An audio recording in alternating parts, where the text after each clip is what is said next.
Councillor Gordon.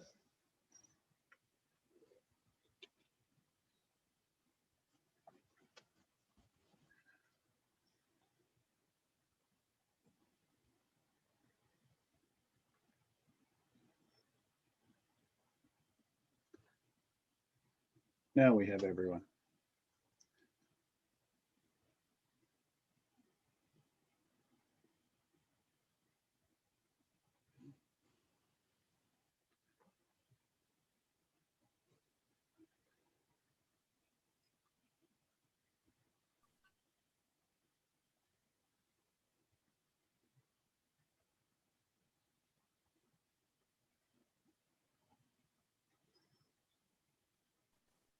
We are good whenever we hit 7 o'clock, Your Worship.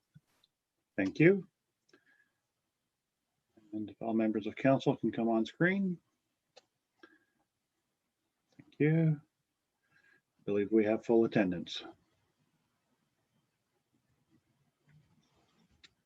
And that makes it 7 o'clock. So with that, I shall call the meeting to order for 7 o'clock. This is the 50th session of council for this Monday, June the 28th, 2021. This is a virtual meeting, as we all know, but as usual, all the rules of procedure, Municipal Act and Code of Conduct rules apply as if they were in person. And I would note that if there's any failure of technology where a member of council loses connection, we will pause for a moment to allow that councillor to reconnect. And assuming we still have quorum, even in their absence, we will continue the meeting after a few moments. And as I say, with that, we call to order. I welcome everyone in attendance this evening. And there was no closed session this evening, and so we're starting just fresh. And we move to open forum. As is the rule during virtual meetings, we have asked for people wishing to speak to council in the open forum to contact the clerk. To the clerk, I believe we have some requests tonight. We do, Your Worship. We have 3 who have registered. So I'll just move Michelle Lalay to allow to talk. Thank you. Welcome, Ms. Lalay. Can you hear us okay? Good evening. Can you hear me?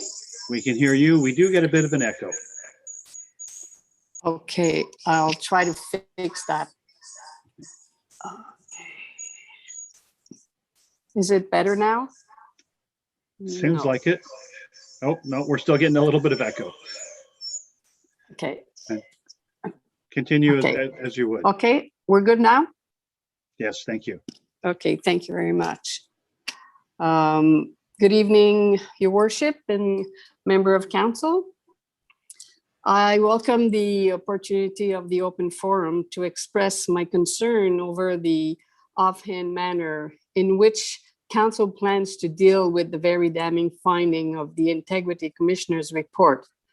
Often reports offer several options to council to consider. Reading tonight's agenda, I questioned that by only receiving the Integrity Commissioner's report without any further action sends the message that council does not recognize the gravity of the reprehensible action of one of its members. Although she disagrees with the finding, the Integrity Commissioner clearly identified that Councillor Porter has contravened the Municipal Conflict Interest Act and had an indirect pecuniary interest at the time of the vote on the draft official plan. Not only Councillor Porter is guilty of breaking the law, but she denies having done so.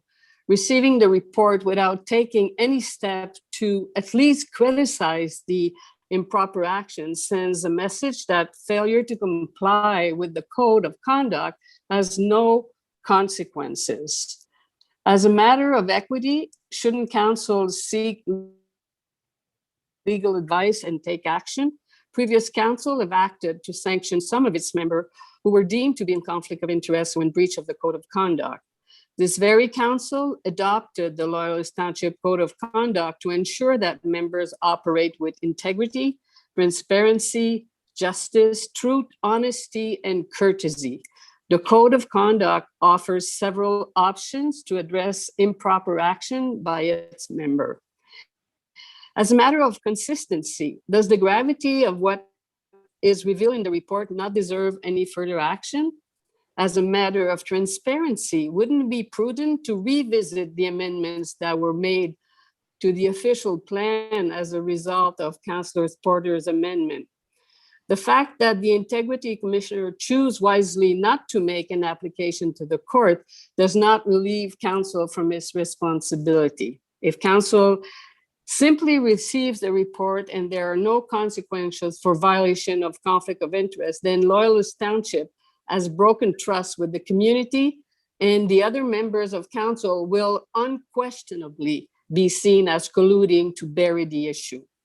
As a veteran member, Councillor Porter carries considerable influence on decision-making on council.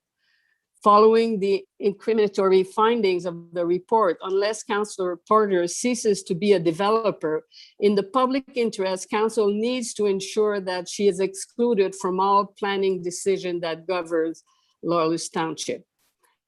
I thank you for your consideration and hope that council will act to restore the trust that one councillor's action has significantly eroded.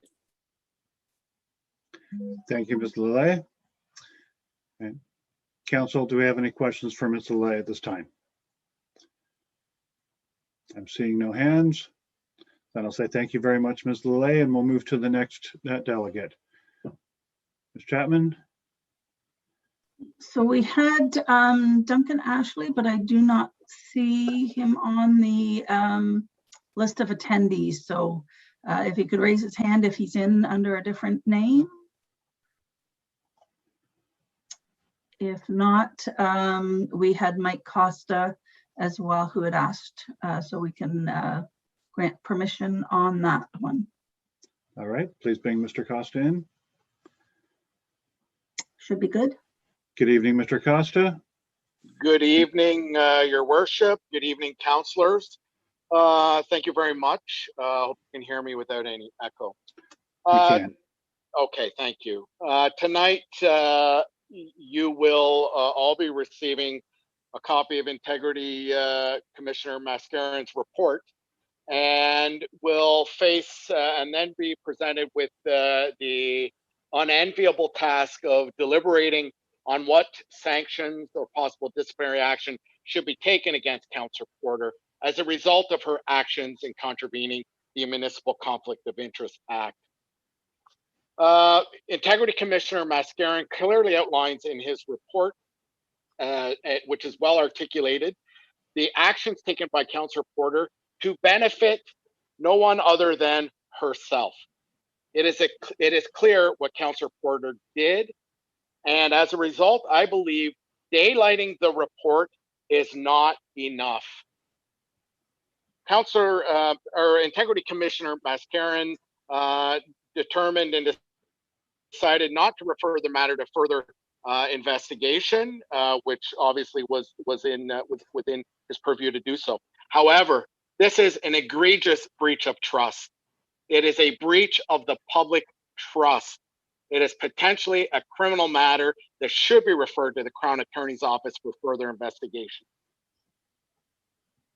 By conducting herself in the manner she has, Councillor Porter has violated the public trust. Her actions call into question each decision made by this council and erodes public confidence in the municipal government of Loyalist Township. As a resident of Ward 3, represented by Councillor Porter, I believe she no longer has the moral authority to speak for me. I believe there are only a limited amount of outcomes to this matter. One, she should either resign. Two, should be removed from her position.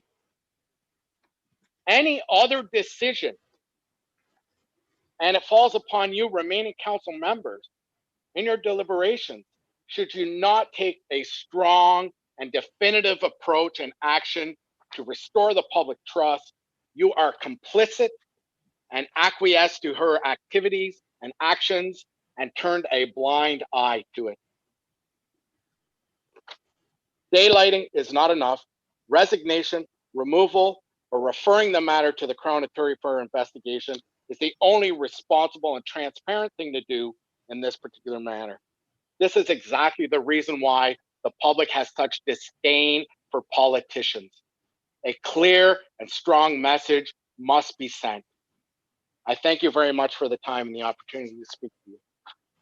Thank you, Mr. Costa. Does council have any questions for Mr. Costa at this time? Again, I'm seeing no hands. So we'll say thank you very much. Back to the clerk. Was the other delegate able to join? Yes, I see him in the attendees now. I'll just allow to talk. You. Mr. Ashley, can you hear us okay? Yes, can you hear me? Yes, we can. Thank you very much, and go ahead. Thank you for the opportunity to speak, Council. I was hoping to speak to the delegation regarding the report and the findings you will be considering this evening. I would like to hear the report publicly. I'm asking for some flexibility here to hear the delegate's presentation on that. I simply have questions regarding that. No statements. Okay, thank you very much. The delegation will occur under section 8.1 of the agenda. And unfortunately, there is not an opportunity within that portion of the agenda to allow for public comment or question. I would recommend. I asked. Go ahead, please. Sorry. And if you put forward your questions now, perhaps council will carry those questions.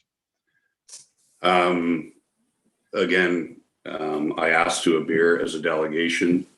As directed, I sent an email on Friday through a third party in your offices to the clerk. I was assured at that time that I could appear as a delegate, not in the open forum, and I received no response whether I was permitted to speak within the open forum or as a delegation. So I'm asking, has the clerk or council ruled on that or made a decision? I do not have a return email, but I can certainly produce the email as well as the recording of the phone conversation I had on Friday regarding that request. And again, that leaves me unprepared this evening to speak to it.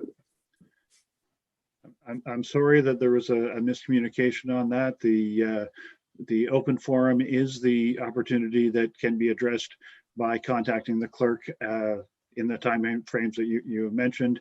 In order to get on the agenda as a delegation, that has to be done significantly before the publication of the agenda itself.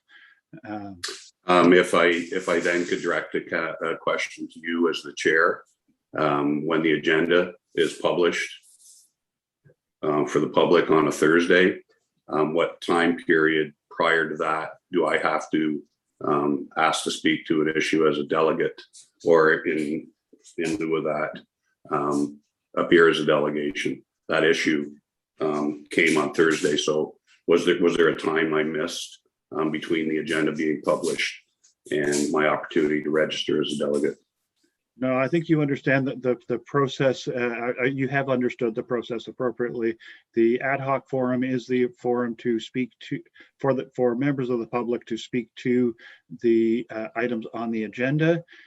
Delegations are, I'll say, net new items to be brought forward. If you wish to be a delegate on a future agenda, that also can be arranged. What is, since I don't have the right this time under the time constraints, what are they if I wish to appear as a delegate regarding this issue? I would ask that you contact the clerk to do that. Could you ask her publicly right now? And Madam Clerk, can you express the process of becoming a delegate? We can forward that. I believe the question was, can you verbalize the process to become a delegate for an agenda? Oh, yeah, it's on our website, but we'll forward there's a form to fill out, and we'll forward that to Mr. Ashley and make sure that we provide him with the time for the next agenda. Thank you.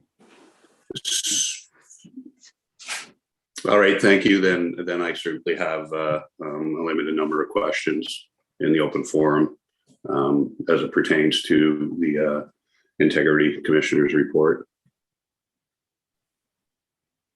And May I ask those questions at this time? you can ask, but this is not the forum for getting answers, but you can certainly ask and make those questions public. Thank you. Just regarding the recommendations from the report, my questions regard the recommendation specifically is simply daylighting their findings at this time. I don't believe it gives any further direction to council.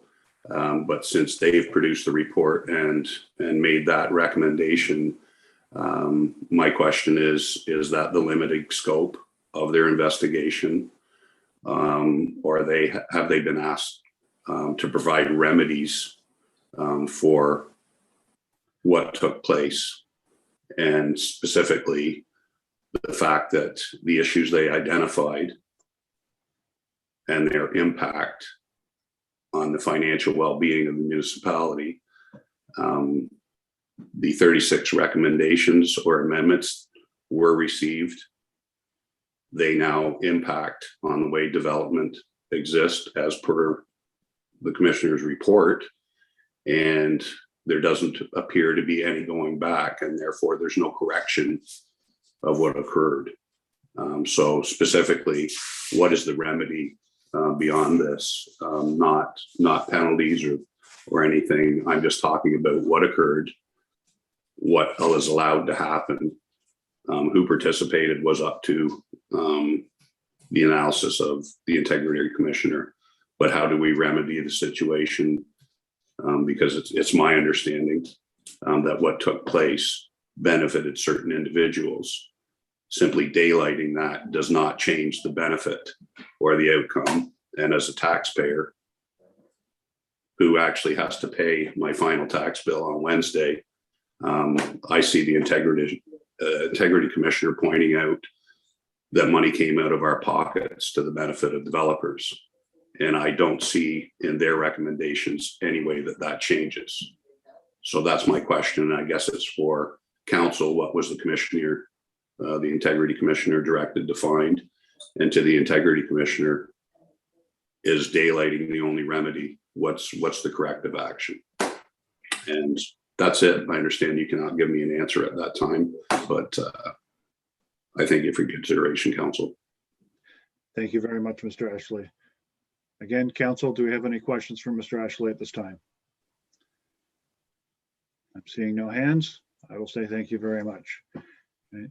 As has been my habit in prior council meetings, we ask that all members all members of the audience wishing to speak contact the clerk, but I will ask the clerk if there's anyone else in the audience who has their hand up at the moment.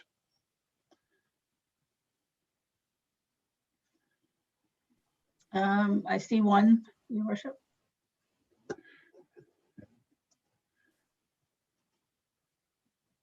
And that is Rick. Yeah. Yes, and I'll be brief, Your Worship. Thank you for taking my question. And It is before you begin, if I could get you to give your full name and address.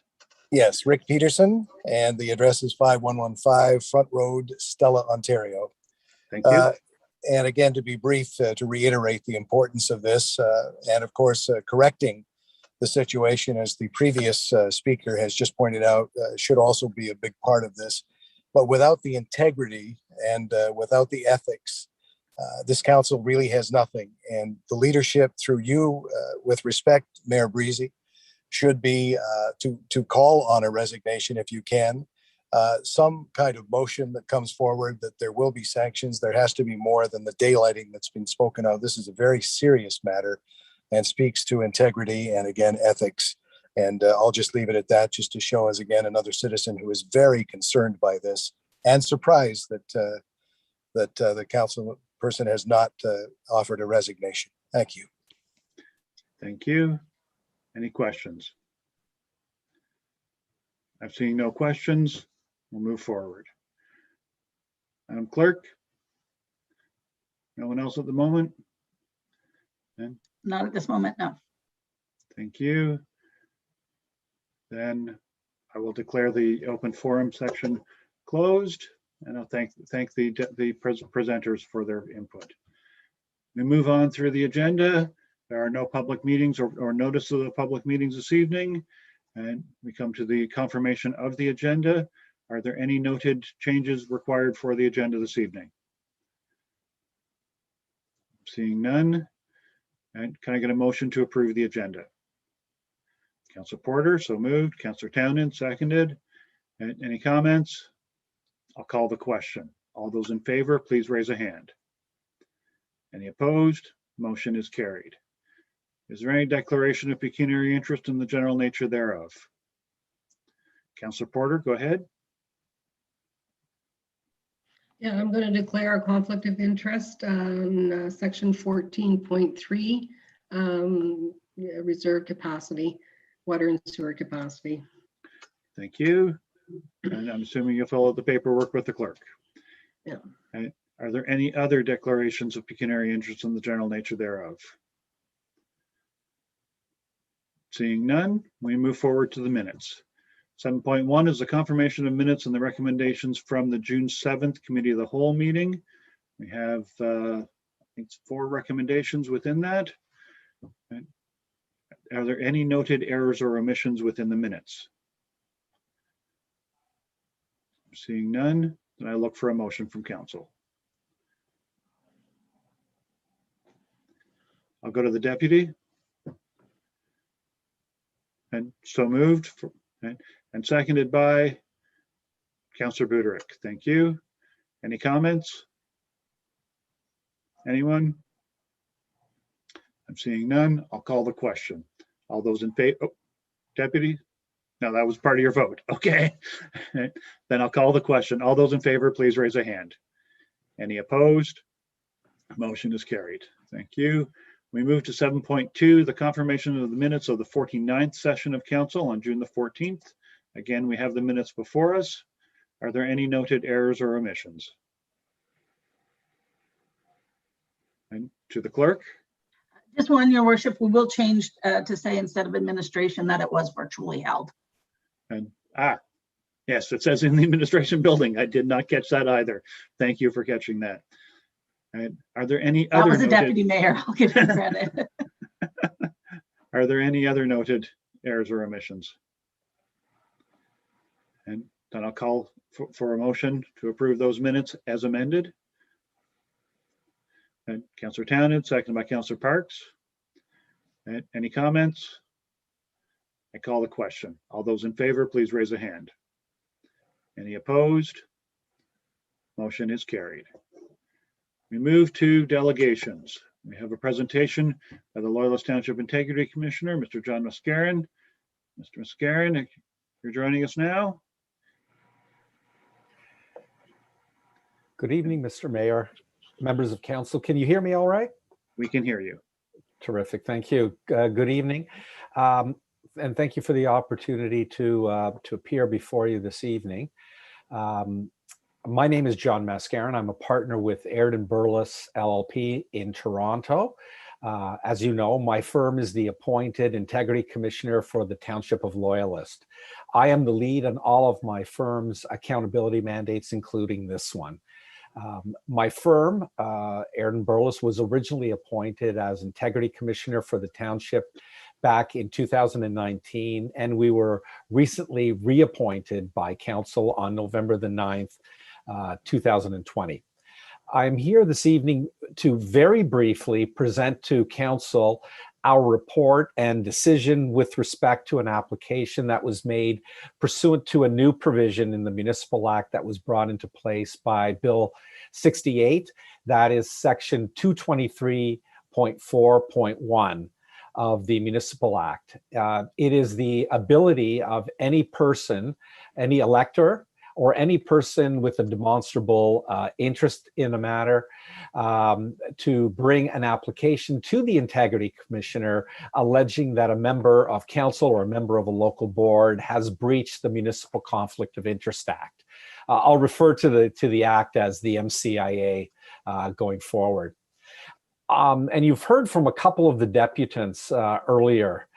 Unlike a code of conduct complaint where an integrity commissioner investigates and reports to council in order for council to make a decision with respect to the possible imposition of penalties or remedial measures, an application under section 223.4.1 of the Municipal Act requires that the integrity commissioner conduct an inquiry and itself render a decision.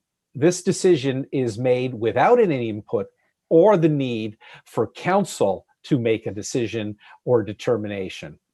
Accordingly, I will be providing a brief summary of the findings in the investigative report and decision that we've put in front of council in agenda item 8.1. It is our view that the report speaks for itself and articulates quite better and much better than I can do here verbally what our findings are and conclusions. The application. A formal application was made pursuant to that section of the Municipal Act and filed directly with our office in January of this year, on January the 11th. The application alleges that Ward 3 Councillor Penny Porter contravened the Municipal Conflict of Interest Act.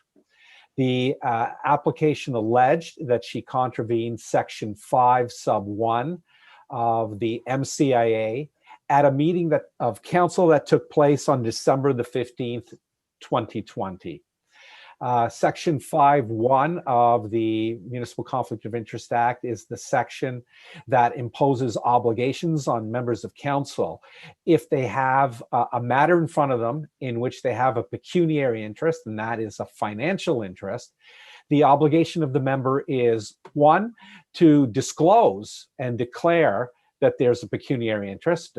Councillor Porter did so tonight with respect to an agenda item. And then there are two requirements that a council member refrain from taking action.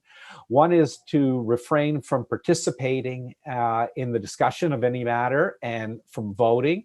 And the third requirement is that the member not seek to influence the vote in any way.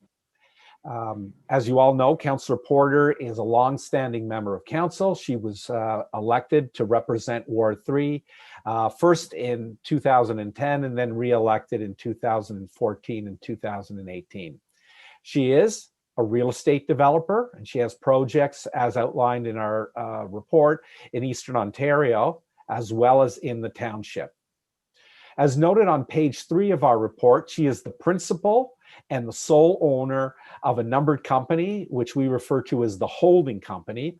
It is a corporation that owns a development property in the area of Odessa in the municipality with a property on Emma Street. The councillor proposes to develop the site with multiple residential apartment buildings. Councillor Porter attended a pre-consultation meeting with township staff on November the 10th, 2020. And as happens at these pre-consultation meetings, the township staff advises the person coming forward with a development application as to certain insights with respect to what the development may need. In this case, and most particularly germane to the matter before you this evening, township staff advised Councillor Porter that there was a need for an official plan amendment to redesignate the site to permit the type of development that she wants for the site. And there was a need to amend zoning bylaw 2001-38, the comprehensive zoning bylaw for the municipality. The need for both of these amendments to the planning documents are set out on pages 4 and 5 of our report. The meeting at which the alleged contravention occurred was the statutory public meeting under the Planning Act on December the 15th to consider a proposed comprehensive amendment or series of amendments to the municipality's official plan. Councillor Porter, notwithstanding that she had a development application proposed for the a section of the municipality did not disclose a pecuniary interest at the meeting. She did, however, propose and present 36 modifications to the official plan, and the particulars of those are set out at pages 5 and 6 of our report, and a red line version of the proposed modifications are set out at Appendix A of our report. Councillor Porter at this meeting moved the modifications, participated in the discussion at council, sought to influence the vote, and voted in favor of the modifications. In doing so, the application alleges that Councillor Porter contravened Section 5 of the MCIA. And based on our review of the entire evidentiary record, which includes representations made by Councillor Porter through her solicitor, both in response to the application and the allegations set out therein, and in submissions made when a draft final report was presented to her, we have determined that she has contravened the Municipal Conflict of Interest Act for the reasons that are articulated in the report. In summary, I'll outline them very briefly. Councillor Porter's proposed development on Emma Street unequivocally stood to benefit from the proposed modifications to the official plan by, quote, and this is set out at paragraph 12 of, page 12 of our report, by increasing the probability that the councillor, through her holding company, could successfully obtain development approvals for the development proposal in the form of an official plan amendment to redesignate the site and a zoning bylaw amendment to allow smaller unit sizes than permitted by the zoning bylaw. In our view, it is clear that Councillor Porter has a clear, express, discernible, and real pecuniary interest in the proposed official plan amendments and modifications that would inexorably benefit her development company. This created an indirect interest under Section 2A1 of the MCIA. That section is the indirect pecuniary interest provision of the MCIA, which provides, and I'll read it out in full, for the purposes of this act, a member has an indirect pecuniary interest in any matter in which the council is concerned if the member is a shareholder in or a senior officer of a corporation that has pecuniary interest. Clearly, the holding company of Councillor Porter has a pecuniary interest, a financial interest in the development of the site on Emma Street. Therefore, that interest is an indirect interest to Councillor Porter. How the proposed modifications benefit her company's development proposal on Emma Street are all outlined in the details set out on pages 14 and 15 of our report.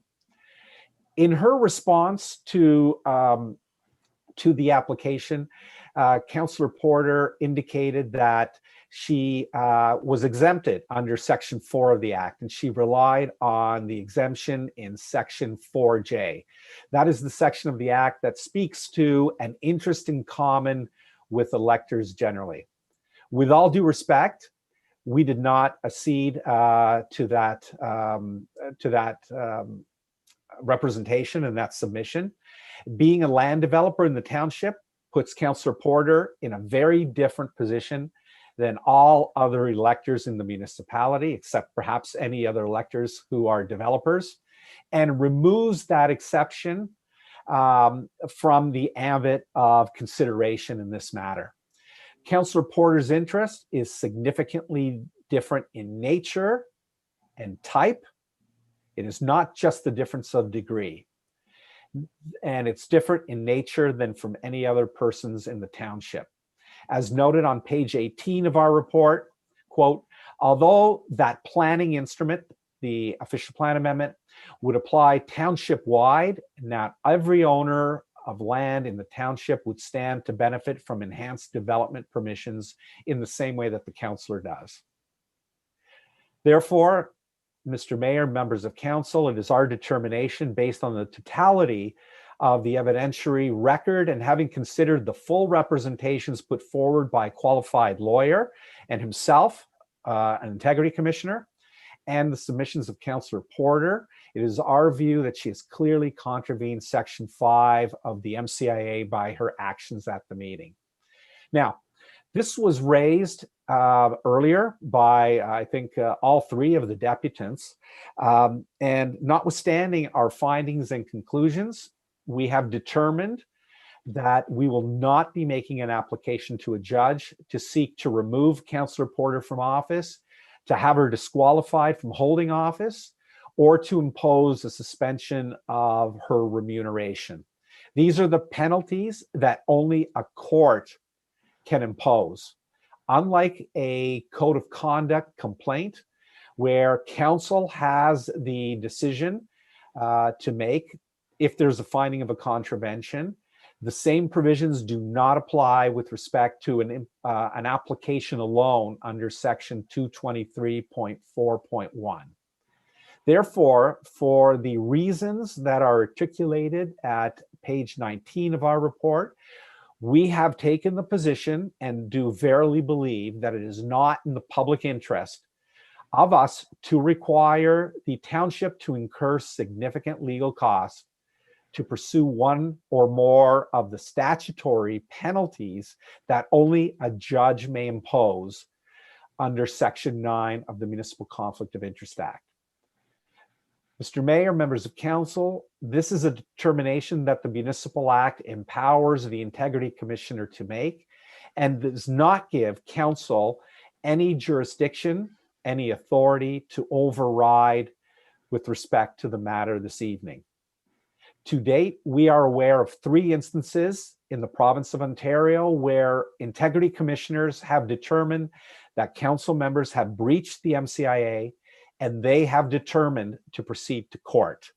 2 have taken place, or 1 has taken place in Elliott Lake. The second one is set for a hearing in Elliott Lake. And the third one is in the town of Espanola. Coincidentally, my firm represents the integrity commissioner in that case. We are also aware, however, of a number of decisions where integrity commissioners have found contraventions of the Municipal Conflict of Interest Act, but have applied the same reasoning and have exercised their statutory discretion, as we have in this case, not to proceed to court. Therefore, council members, Mr. Mayor, for all of the foregoing reasons, as are set out much more fully in our report, we will not be making an application to a judge under Section 8 of the Municipal Conflict of Interest Act. Mr. Mayor, that is my presentation for this evening. I would be pleased to answer any questions that you may have. Thank you very much, Mr. Mascarin. Council, do we have questions for the Integrity Commissioner?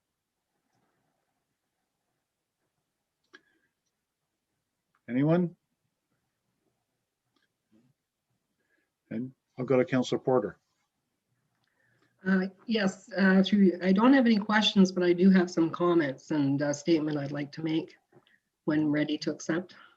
And I would like to get through questions first, if there are any. I have a couple. The questions about, and I appreciate, Mr. Mascarin, that you spoke specifically about the process of the application under the MCIA and the idea that this council does not have a role in determining punitive processes or whatever that may be. That is at your discretion as the Integrity Commissioner to choose to send it to a judge or not. A code of conduct investigation would be a different statement. The question I have for you, it has been brought to me, is the question about the applicant. Right? Is it the process that under this MCIA, the applicant remains anonymous? Yes, Mr. Mayor, the system that's been set up and your complaint protocol, it maintains the confidentiality and the anonymity of the complainant, both for code of conduct complaints as well as MCIA applications. Okay, thank you.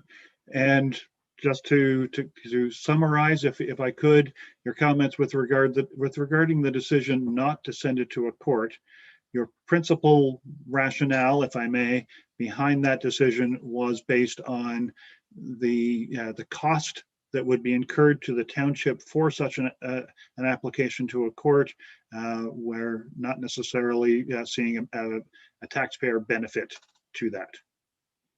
Is that accurate?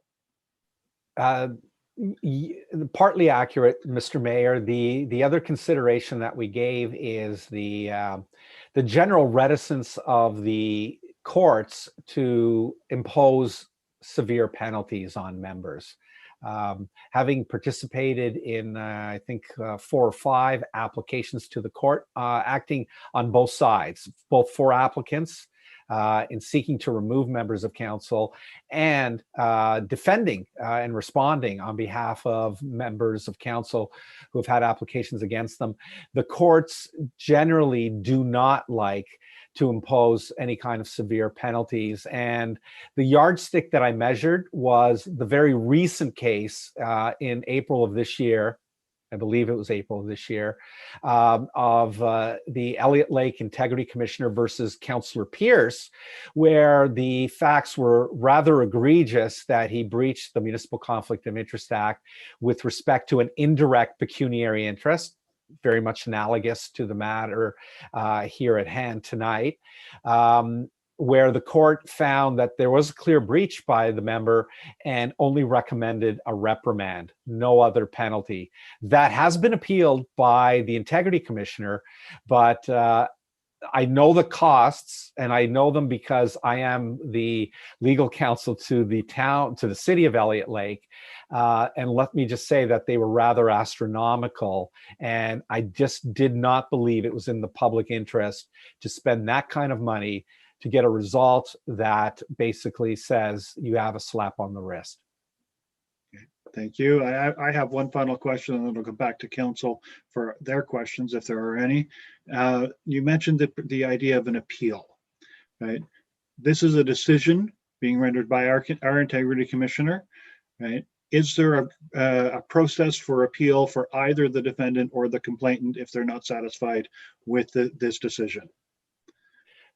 Yes, Mr. Mayor, there is no appeal per se. An appeal is a statutory legislative right where you can go and exercise your ability to challenge the decision. But there are 2 ways to possibly challenge the determination tonight. One is that the investigation was flawed and it was not properly conducted, not properly considered, and that the report was invalid or not reasonable. That would be a complaint to the Ontario Ombudsman under Section 14 of the Ontario Ombudsman's Act. The Ombudsman's Act. That's a new provision that was brought in place at the beginning of 2016 that gives the Ontario Ombudsman oversight over integrity commissioners as well as other accountability officers. The second way to possibly challenge the determination is to bring a judicial review application under Section 2 of the Judicial Review Procedure Act to the Ontario Divisional Court, and that would be a court proceeding. Thank you. Okay, that's my questions. Council, do we have any questions? Councillor Buderick, go ahead. So first time counselor here, Mr. Mascarin. Question I have, this is the first time obviously I've gone through anything like this, and being involved as an integrity commissioner before, why were no recommendations given forward if it wasn't something you wanted to go to court with? You having the experience, me obviously not. I just wanted to get your feedback on that. Through you, Mr. Mayor, I'm sorry, Councillor Buderick. Are you asking why I made no recommendations in the report? No recommendation. So basically, you said you didn't want to have it go to court, but obviously you feel that there should be something more than just the I guess, as people were saying earlier, daylighting this report, a recommendation because of your past experience with these cases. Mr. Mayor, through you to Councillor Buderick, there is no jurisdiction for me to do anything other than to write a report and then set out whether I will or my firm will, make an application to the court. There is nothing in the legislation, in the statute, that says I can make recommendations or propose anything other than what I've done. Thank you. Like I said, this is my first time through, and I'm not a lawyer. You are. That's why I was asking. Thank you. Thank you, Councillor Buderick. Anything else, Councillor Buderick? No? Anyone else have questions? And if there are no further questions, then Mr. Mascarin, do you have any last words, or can we say goodbye? Well, no, I have no other, nothing else to say, Mr. Mayor. I would like, if I could, to stand by, because I would like to hear what Councillor Porter would like to state. Yes, you're welcome to stay. And with that, first off, I would seek a motion from council as to what to do with the Integrity Commissioner's report. And Councillor Townend.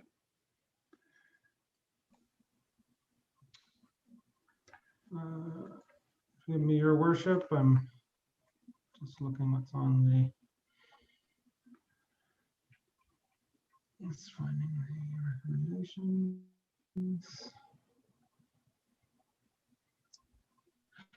I move that council receive the Integrity Commissioner's presentation on its report of findings and decision on MCIA application 2021-01, Councillor Porter, and that council receive the Integrity Commissioner's report of findings and decision on MCIA application 2021-01, finding that Councillor Porter contravened the Municipal Conflict of Interest Act, and that the Integrity Commissioner will not be making an application to a judge under the Municipal Conflict of Interest Act, and that council direct the township clerk to post a copy of the report on the township's website, and that under section 1C, part B, appendix B of the Loyalist Township Code of Conduct, I further move that council request the Integrity Commissioner for Loyalist Township to undertake an inquiry regarding contravention of 11.1 of the Code of Conduct by Councillor Penny Porter.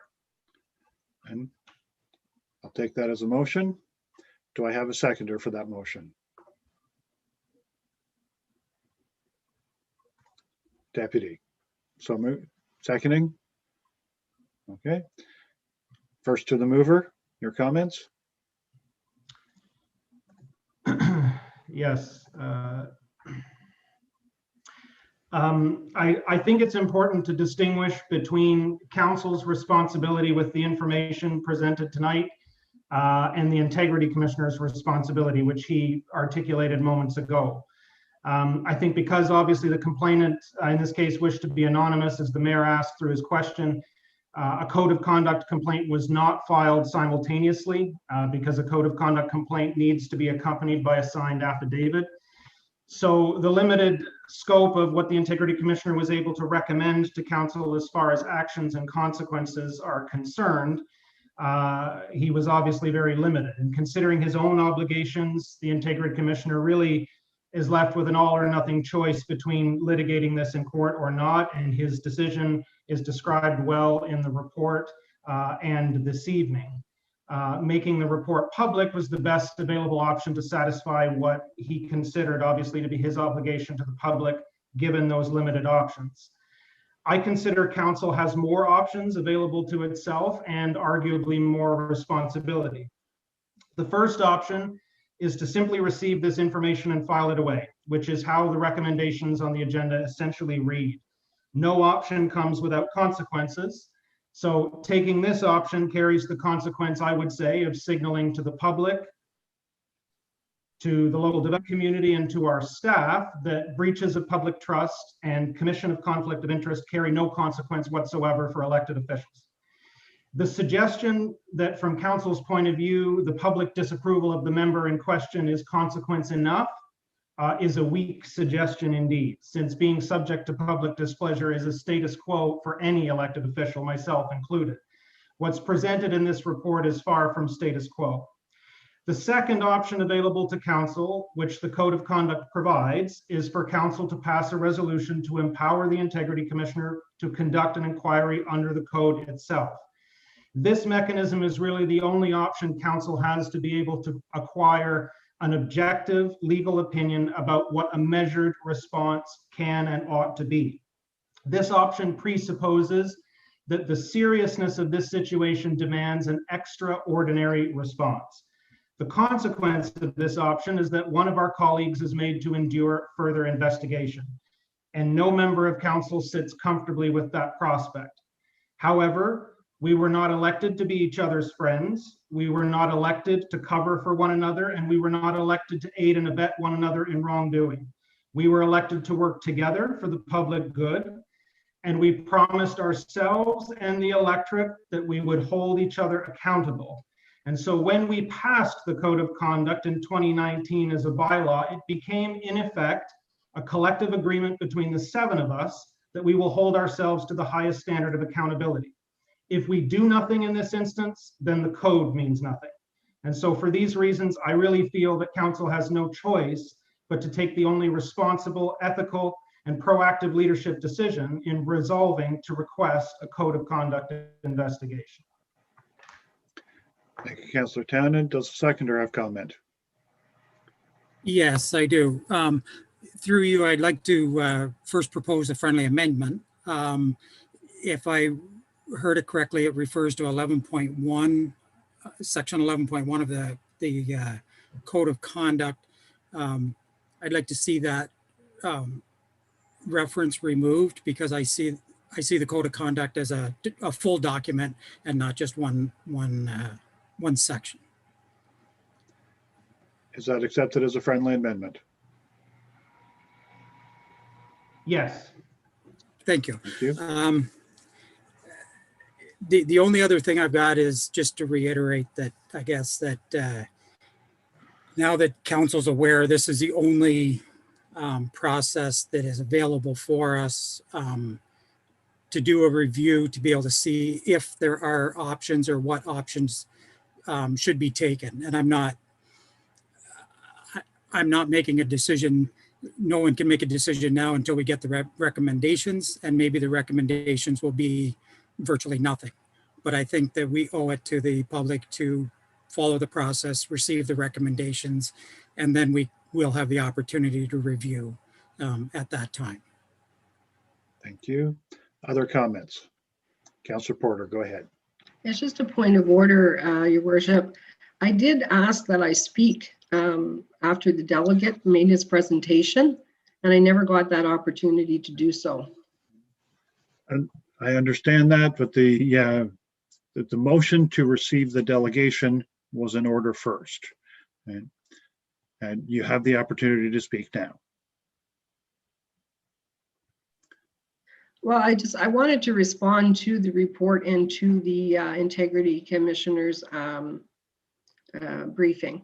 And basically, I'll start off by saying that I was really shocked and dismayed by the report for a variety of reasons. I guess shocked because I've always been very diligent and very careful and very conscientious of declaring conflict of interest. And as you all know, I've declared it many, many times.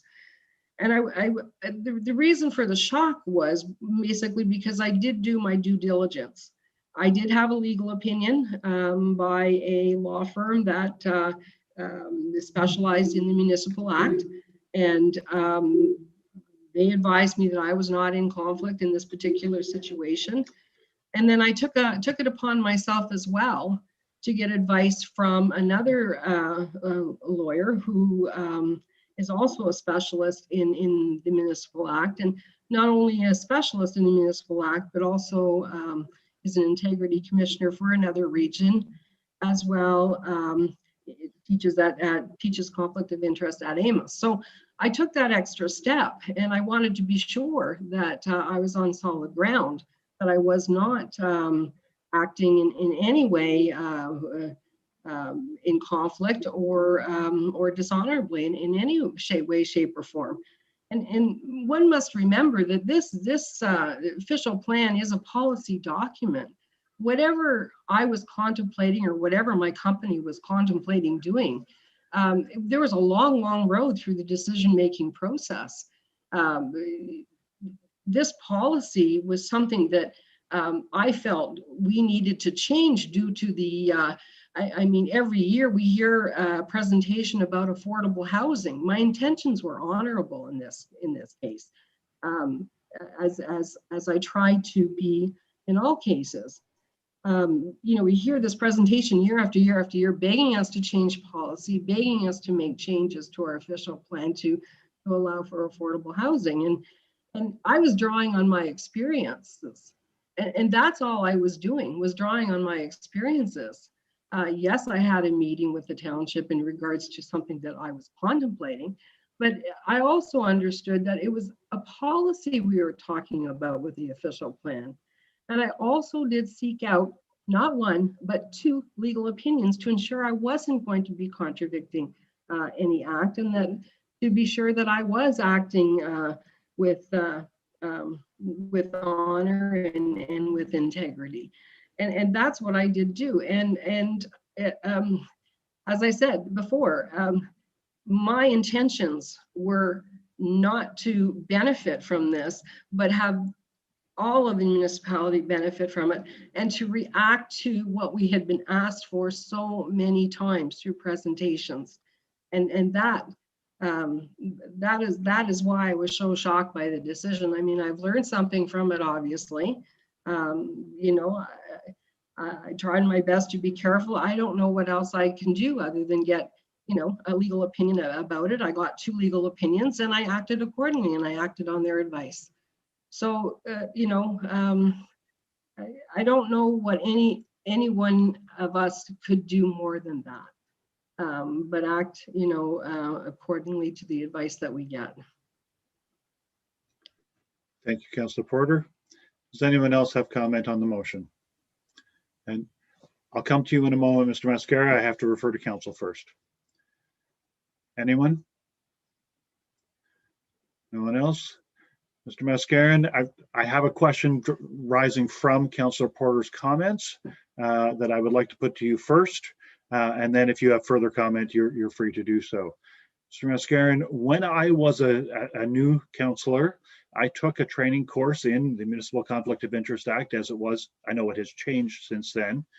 But one of the things that I was told at the time was that if a councillor had a question about whether they were in conflict or not, got an opinion from a qualified lawyer on that, and then later, and they acted on those decisions, on that advice, and then later was found to be in contravention, despite the recommendation or the advice from council, that was from the judicial position a rationale for whether, I don't know if it's for leniency or for I don't know what the proper term is, but to be excused, if you will, for that fault because they were acting on the best advice they were provided. Could you comment on that, the message that I got when I was first learning this? Yes, thank you, Mr. Mayor.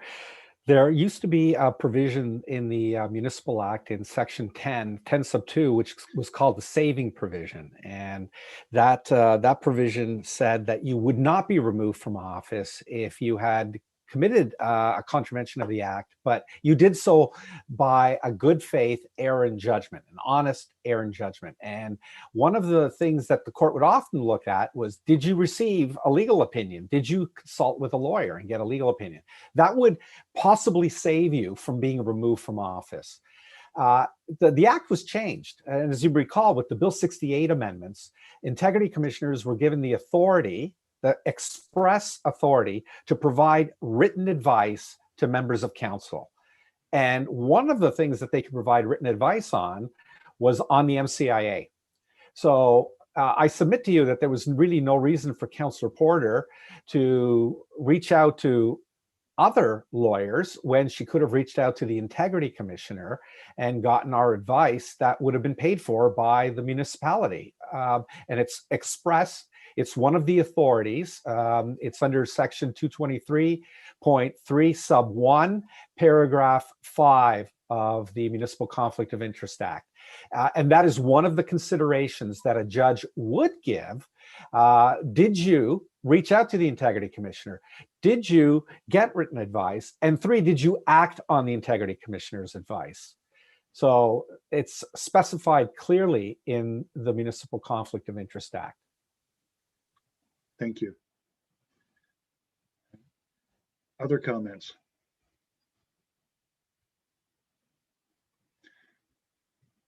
No other comments?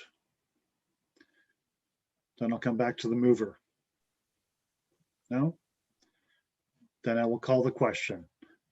All those in favor, please raise a hand. Oh, Councillor Town, any point of order? Go ahead. I'd like a recorded vote, Your Worship. Thank you. To the clerk then.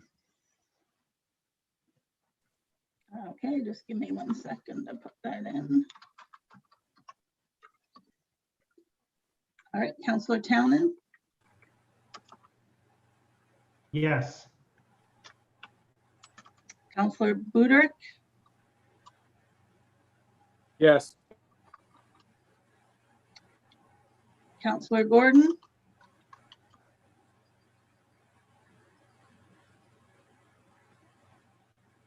Councillor Gordon, we did not hear you. You're still muted. Yes. Councillor Parks, Yes. Councillor Porter, I'm going to declare a conflict of interest on this. I'm not even sure if I have to, but I think I better. Deputy Mayor Hagedorn, Yes. and Mayor Brzee. Yes. 6 yes, it's carried.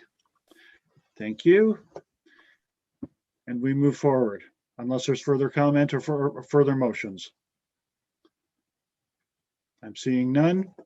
We will move forward to the rest of the agenda. We move to Office of the Chief Administrative Officer. We have a verbal update regarding the hub project. Mr. Silver?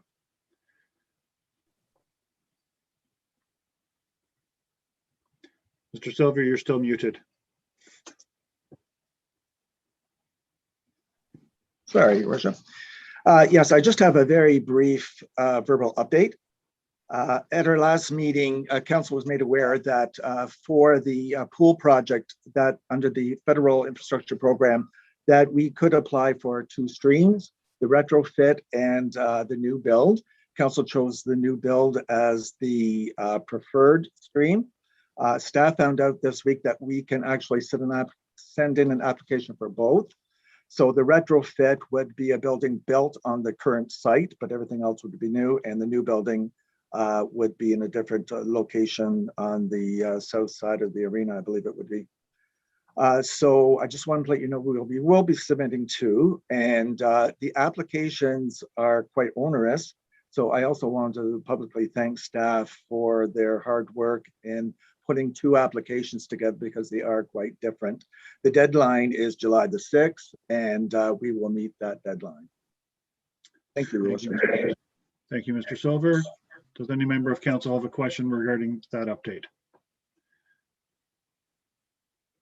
Go to Councillor Budrich. Just a comment, I'd like to thank the CAO and staff on this. I've kind of been involved on the project side of a few meetings on this, and staff have done a ton of work. So it's been very well received. Thank you. Thank you. Any other comments? And Mr. Silver, do we have at this point, you've told us that the deadline for the application is July the 6th. Do we have at this point any stated deadline for the decision coming back from the province? You're muted again, Mr. Silver.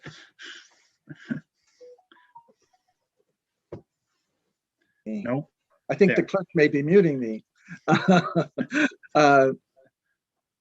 Yeah, can you hear me now? Yeah, okay. We can hear you now. Yeah, all right. It's a federal program, not a provincial program this time. And so just the federal government is involved. They haven't indicated when that would be. I would think the retrofit applications might be a bit sooner than the new builds, just because the way the funding would work. But I could be wrong on that, but that's the opinion that I would give to you. So there really isn't. I would hope as soon as possible. There is a deadline for having the project complete. So I would hope that, 3 or 4 months, we will know. Okay, thank you. And any other questions with regard to the CAO's report? And can I get a motion to receive that report then? So moved by Councillor Buderick, seconded by Councillor Parks. Okay. Any comment? And then I'll call the question. All those in favor, please raise a hand. Any opposed? Motion is carried. We move to the Business Services Department. Right. We have a report from, there he is, Mr. Dickey, our director, with regard to general insurance renewal. Do you have anything to add to the report at this time, Mr. Dickey? Through you, Mr. Mayor, nothing at this time, but I'll be able to answer any questions if council has them. Thank you. Council, do you have any questions with regard to this? I'm seeing no questions. And Mr. Dickey, this is a significant increase. Do we have anything particular within the township that is triggering this type of increase, or is this more, I'll say, a general, the industry is moving in that direction type response? Thank you. Through you, Mr. Mayor. Definitely more of an industry thing this year. Actually, our municipality is doing better in recent years, so our experience has actually been better than average. So the bulk of this relates to general pressures across the industry. And I did a quick poll after I did the report just to check with our other county partners to see what they're all getting quotes at the same time as us. So just very quickly, the other 4 members of our county are 15, 19, 24, and 25%. So that's the other 4 groups. So we're at the bottom end of that range. So I think we're better than average, which is hard to believe when the rate's that high. But it's definitely, in our case, it's more of an industry thing than there's not much we can do. It's always beneficial to try to improve our risk management for sure. But okay, thank you. There are no further questions. Oh, Councillor Parks, go ahead. Through you, Your Worship, to the treasurer, please. Just wondering where the extra, the provision for a 10% increase for renewal in July. Just wondered where the other 5% would come from, would be operating the general fund. Through you, Mr. Mayor. At this point in time, yeah, I did a quick, before the meeting, did a quick math. I think that's somewhere in the $15,000 to $20,000 range. It's the increase kicks in halfway through the year. So it's only about a 5% extra for half the year. So it's 15 to 20,000 in that range. So typically what we do is we try to find cost savings in other lines is what we typically how to manage it. And if we weren't able to, we might come back to council for perhaps a one-time, due to the nature of a kind of a higher than normal cost increase, we could come back to council and ask to fund it through the working fund or something like that, because it's a one-time higher than average expense. But the hope is we'll be watching variances throughout the year. Our hope is that we can find savings in other budget lines to be able to offset that. Okay, Councillor Parks. Thank you. Anything else for the treasurer? Seeing nothing, can I get a motion to receive this report? Yeah. And Councillor Parks, did I already call for mover and seconder? No. Okay, Councillor Parks so moved, seconded by Councillor Porter. Thank you. Any comments? Seeing none, I'll call the question. All those in favor, please raise a hand. Any opposed? Motion is carried. Thank you. We moved into 14.1. We have the Heritage Committee meetings minutes and recommendations. Right, and I see that Director Merritt has joined us. Director, do you have anything to highlight or to add to this report at this time? Nothing to add at this point, Your Worship. Thank you. Council, do we have any questions with regard to the report? I'll go to the deputy.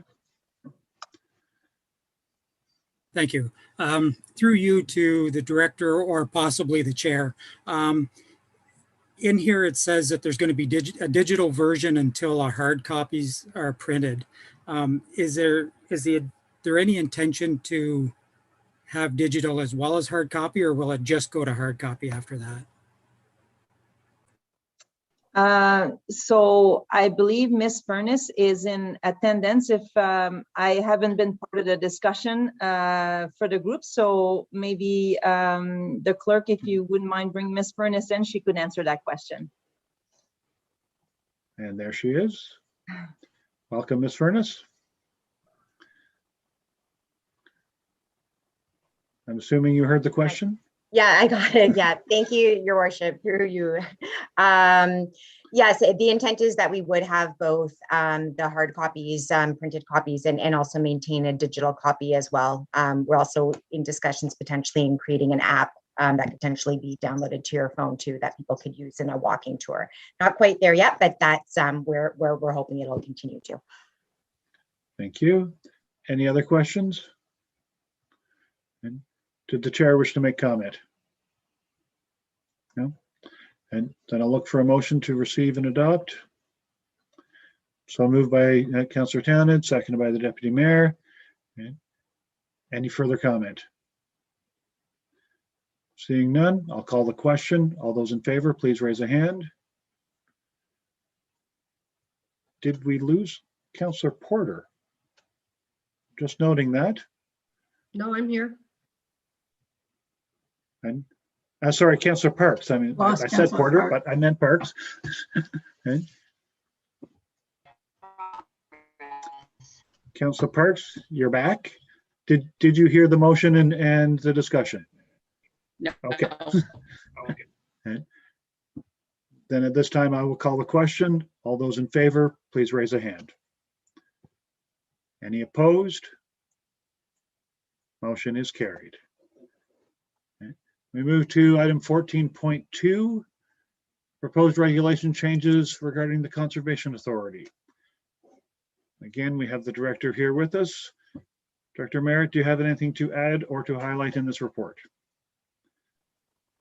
Nothing to add, Your Worship. I know this is a report for information only, so it probably should have been in the section below. My apologies for that, but nothing to add. Thank you. Does any member of council have a question with regard to it? I'm seeing none. Okay, I'll look for a mover. Deputy, so moved. Councillor Townend seconding. Deputy, any comment? Seconder? No? Anyone else have comment on this? I'm seeing none. I'll call the question. All those in favor, please raise a hand. Any opposed? Motion is carried. We move to item 14.3, status of water and sewage uncommitted reserve capacity. And I note that previously Councillor Porter did declare a conflict on this. And I believe we've lost Councillor Parks again. It was brief previously. Let's hope it's brief. As I mentioned at the outset, we will pause for a moment to see if Councillor Parks can join us again.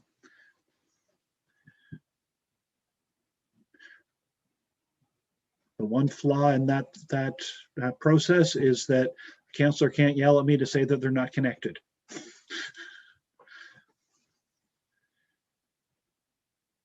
We still have quorum.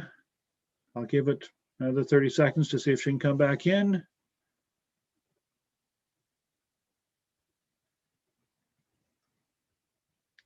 And hopefully she'll be able to join us as we proceed.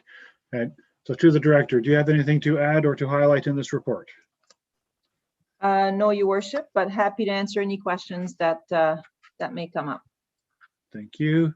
Council, do you have any questions with regard to the report before us? No one? Okay, then I'll look for a motion. Anybody want? Deputy, so moved. Yes. Councillor Tannen seconding.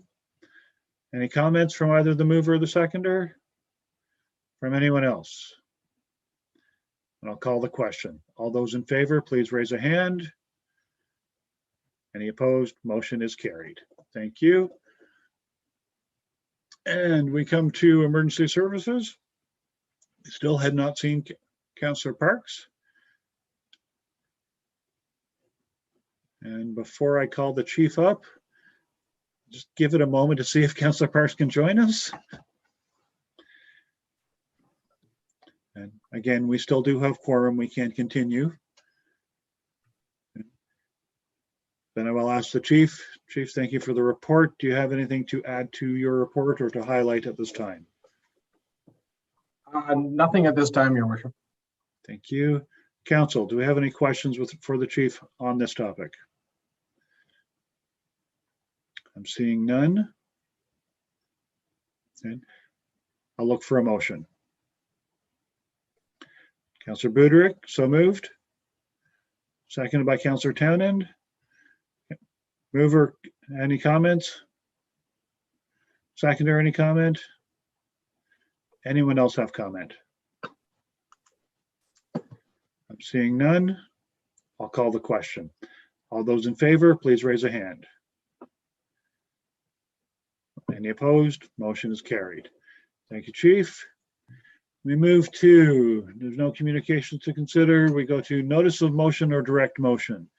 Is there anything that any member of council wishes to put forward as a direct or notice of motion at this time? I see Councillor Townend. Go ahead. Thank you, Your Worship. I'll defer to you as to your ruling as to whether it can be a notice of motion or a direct motion. But I would move to request a staff report on the current status of the official plan with specific reference to any implications of the December 15th meeting referred to in the Integrity Commissioner's report on MCIA application 2021-01. And if I get a seconder, I can explain. And I will rule that as a valid motion, a direct motion, because it's asking for a report without a specific timeline. Do we have a seconder for the motion? I'll go to the deputy. Seconding. Second for discussion. Thank you. Mover, go ahead. Yes, I just think based on some of the comments that were made in some of the delegations or in the open forum, and certainly comments that I've received subsequent to the publication of the Integrity Commissioner's report on Thursday, that there has been some confusion about the particulars of the amendments or the adjustments to the official plan that were put forward by Councillor Porter on December 15th.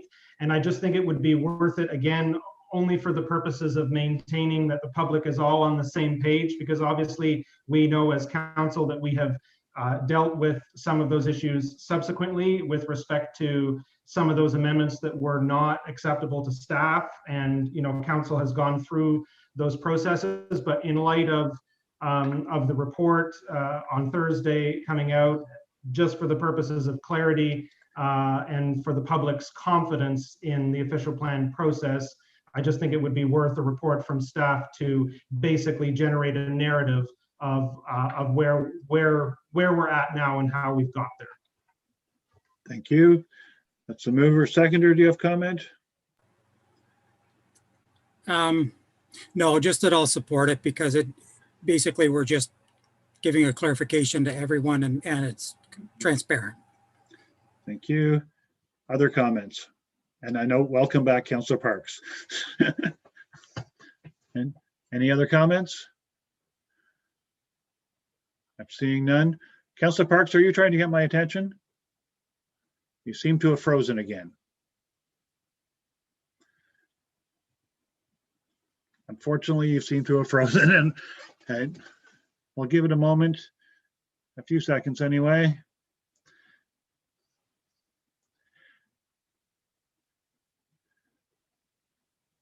To the clerk, is she appearing in the attendees in the entryway? No. No, Your Worship, and she's coming right into the meeting, so I think she'll do the same as she connects again. Okay, we'll continue on with it, with this, the motion on the table. And it is a motion to request the report. Councillor Parks, welcome back. Were you trying to get my attention? Yeah, sorry, my internet is unstable tonight. Just wanted to see if I could get that motion reread, I didn't hear it. I was out of it. Greatly appreciate that. Councillor Townend, would you reread it? Yeah, of course, Your Worship. I move to request a staff report on the current status of the official plan with specific reference to any implications of the December 15th meeting referred to in the Integrity Commissioner's report on MCIA application 2021-01. Thank you. You're You're clear on that, Councillor Parks? Just the ones that were noted in the report was what I was looking for. Thank you. Thank you. Any other questions or comments with regard to the motion? Seeing none, I'll call the question. All those in favor, please raise a hand. Any opposed? Motion is carried. Thank you. Any other notices of motion or direct motion? I'm seeing none. And we move to the consent agenda. For the purposes of convenience and for expediting meetings, matters of business that are repetitive or routine in nature are included in the consent agenda. All such matters of business contained in the consent agenda are voted on collectively. Any particular matter of business may be singled out from the consent agenda for debate or for separate vote upon the request of any member of council. In the case of a separate vote, the excluded matter of business is severed from the consent agenda. Each and every matter of business contained in the consent agenda is recorded separately in the minutes of the meeting. Is there anything that anyone would like to separate out of the consent agenda this evening? I'll go to Councillor Porter first. Yes, I'd like to separate section report number 22.1. Sorry,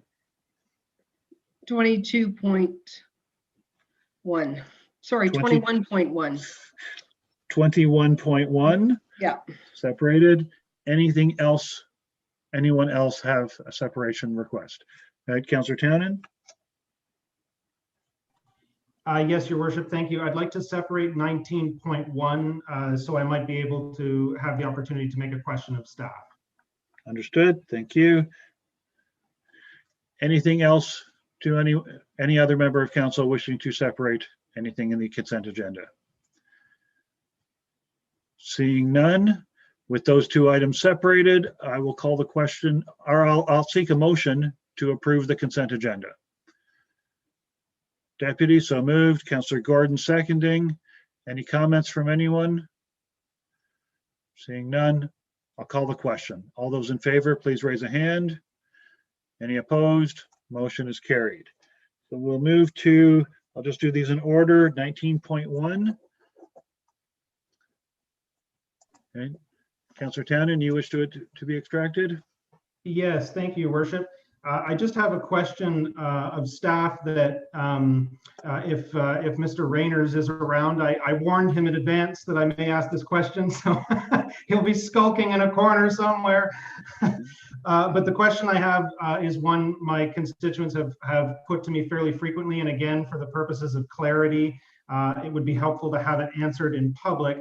And the question is it the understanding as it's written in the policy that when the allotted dollar amount to Amherst Island is used up, that there is no further recourse for the island to acquire more money from the fund, unless, of course, council was able to review the policy.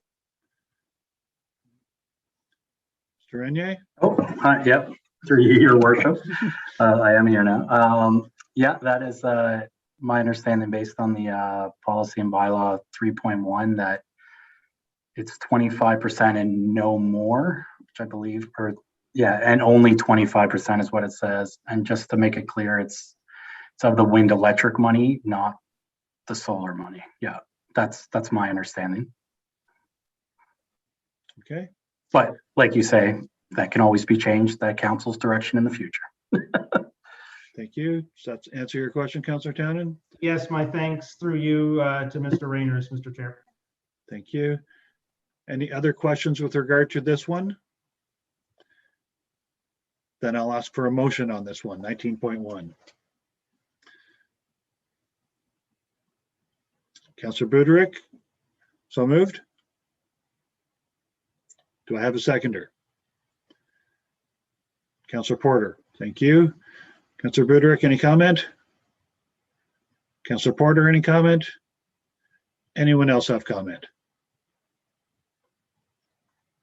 Seeing none, I will call the question. All those in favor, please raise a hand.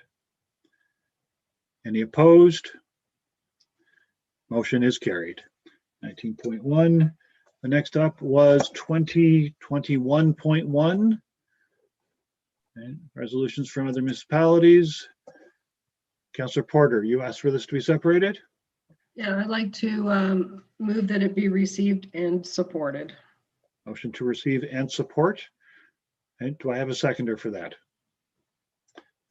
Deputy Mayor, thank you. Mover comment?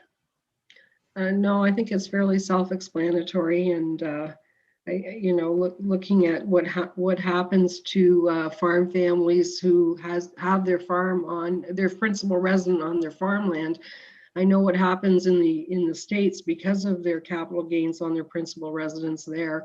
Many family farms are lost because the family, as we all know, many farmers are land rich, cash poor, and it makes it almost impossible to pass family farms on to the children, because the children are left with the tax burden that they cannot afford. Also, in regard to the majority of us, our principal residence is our biggest asset. We work hard our whole life, and a lot of people that retire sell their home, downsize, and use their holdings for retirement, and I think that is a fairly generally accepted saving, the way to save for a lot of people. So to tax that after you've worked hard your whole life and paid your mortgage and paid more than a fair share of interest on that, it's important that you are able to retire and have an asset of value that you don't have to pay even more tax on. Thank you. Does the seconder have comment? No, I couldn't have said it better. Thank you. Anyone else have comment on this one? Seeing none, I'll call the question. All those in favor, please raise a hand. Motion is carried. Thank you. That was all of our separated items. We move to members' privilege. Is there anything under members' privilege that anyone wishes to highlight? Councillor Porter, go ahead. Yeah, I just want to say congratulations and belated happy birthday to one of our long-term residents. Doris Roby turned 100 last week, and so I think congratulations and best wishes are in order. Absolutely, absolutely. Thank you. Anything else under members' privilege? I'm seeing none. We'll move forward. Upcoming meeting dates, we are scheduled to have a committee of adjustment and a committee of the whole on July the 5th. And then our regular council meeting, July the 12th, committee of the whole again at the beginning of August, and regular council August the 9th. Are there any other meetings worth noting to the clerk? No? Not that I'm aware of at this time. Thank you. And so we're all aware of that. We move to the confirmatory bylaw. I have a motion for the confirmatory bylaw, please. Councillor Townend, seconded by Councillor Gordon. And any comments? Call the question. All those in favor, please raise a hand. Any opposed? Motion is carried. And a motion to adjourn. Councillor Parks, seconded by Councillor Porter. And any comment? And I'll call the question. All those in favor, please raise a hand. And motion is carried. We are adjourned. Thank you very much to the members of council and all those in the audience. Have a good evening. Good night, everybody. Everyone.